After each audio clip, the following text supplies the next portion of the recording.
Matthew Taylor.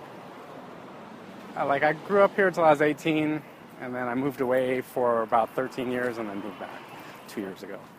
I initially went to Boston to go to art school, and then I basically just became a professional artist right away because I was like, I need money and all I want to do is spray paint shit, so I'm going to have to figure out a way here. In the 90s, graffiti took off. It went crazy in Pueblo. Actual vandalism where it's just kids went crazy in Pueblo, spray painting everything.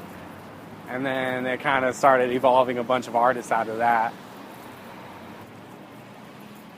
It created a movement of artists, I suppose, is the best thing that it's done. I mean, it comes with its disadvantages and advantages, where it's Pueblo's kind of got a gang culture problem of sorts, and it leads to people being a lot more productive out of it instead of being just yo, I'm a gangster. They're I became a graffiti artist out of that culture and rose up out of it. This is the River Levy. This is actually the longest mural in the world. It's almost 3 miles long of mural. It was originally graffiti. They were doing it at night, and just the first one that went up there was this fish in a bathtub. You can see it from 4th Street Bridge. They've touched that one up, and it was they did it in the middle of the night. Just a group of artists that were doing it in the 60s or 70s. I'm pretty sure it started in the 70s.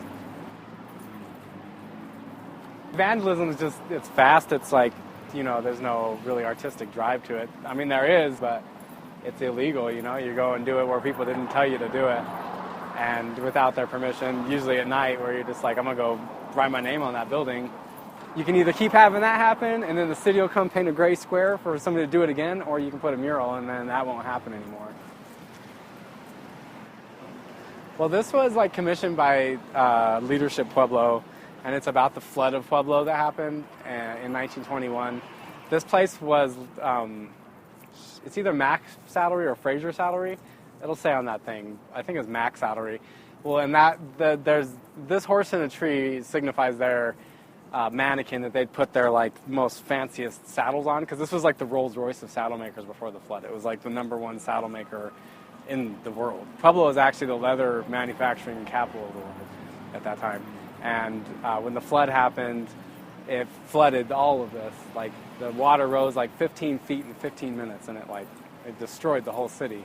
And they had that mannequin, and they found it a month later in a tree 30 miles south of town.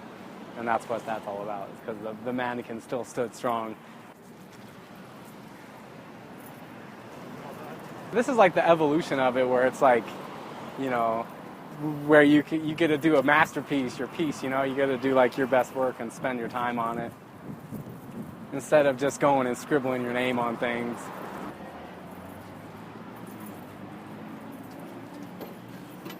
Okay, this is one of my favorite paintings back here. Let's go to this unlock now. Yeah, it's the black Colorado ram sheep. From hell. From what? From hell, but he's happy. He brought the butterflies with him. The town embraces graffiti art in Pueblo. It's crazy. The east side in Bessemer, they're filled with graffiti. The alleyways, if you just drive around, you'll be damn, you'll just see that there's graffiti on murals where they're the kid just wrote his name all big on their building, and they obviously let him. But it's nice though, it's the city embraces it, the community embraces it.